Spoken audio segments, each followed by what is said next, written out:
Let's go to one of the most important instruments that everyone thinks that I'm the master at, and that's the snare drum. Let's solo that.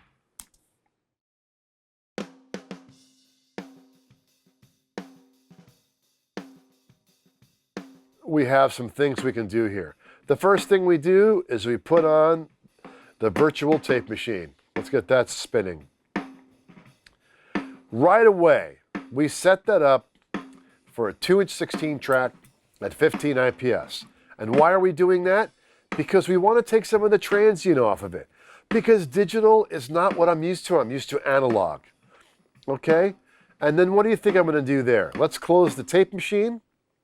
That helps at least me get somewhere started. The great thing about the virtual tape machine is it gives the tape sound without all the hiss. Let's open up the VMR. Look at the party going on here now. Let's engage the virtual channel. Now you see it's pretty subtle because I want the snare to be snappy because it's the lead guy besides the vocal. And then let's go over to the lift. Turn that on.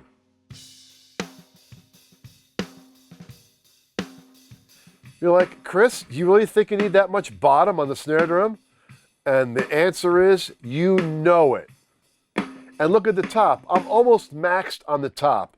But I thought, I probably have one more EQ. I can go even deeper. So let's go to the next EQ, which is the FGS. Now, to me, that's starting to sound like a snare drum. Okay? So look what I'm adding. I'm adding almost plus 15 at like 6K, okay? And plus 8. There's no wrong way to make a sound. It's either you turn it all the way up. What could possibly happen? No one is going to die.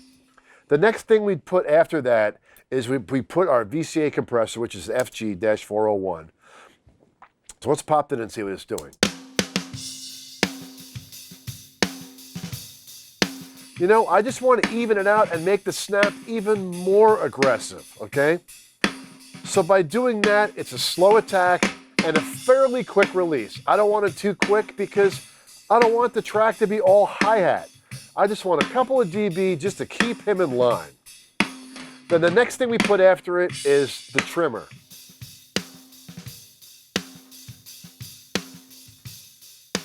Let's unleash this wonderful snare drum and listen to the kick and snare together.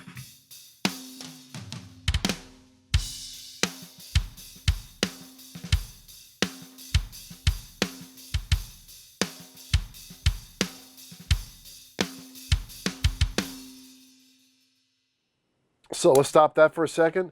So then another thing is like, what kind of snare sample do I think is going to work with this? So I go hunting, and sure and behold, I came across a Slate stereo room and I thought, this will go perfect with it. So let's solo that stereo room without anything on it.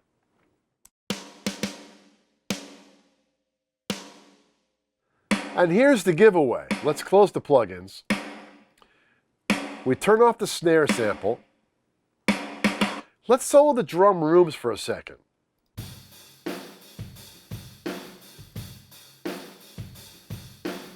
We listen to those and go, what's missing? Now solo my snare sample.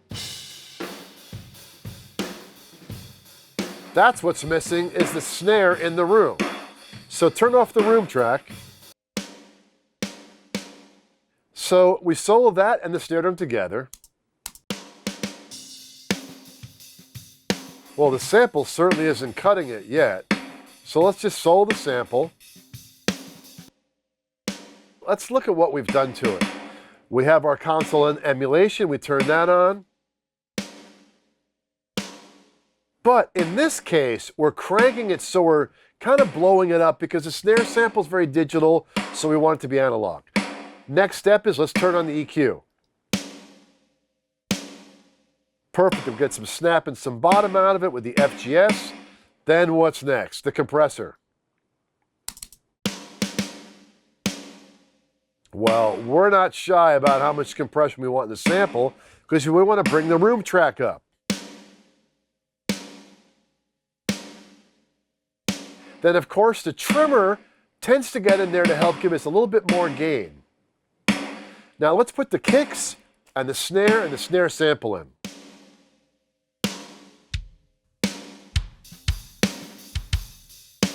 So now we're getting the snap from the real snare and this great room sound from the sample, but it doesn't sound like a fake drum kit. Let's put the room track in now. Okay, we look at the room track and go, that's in bad shape. So let's go room track only.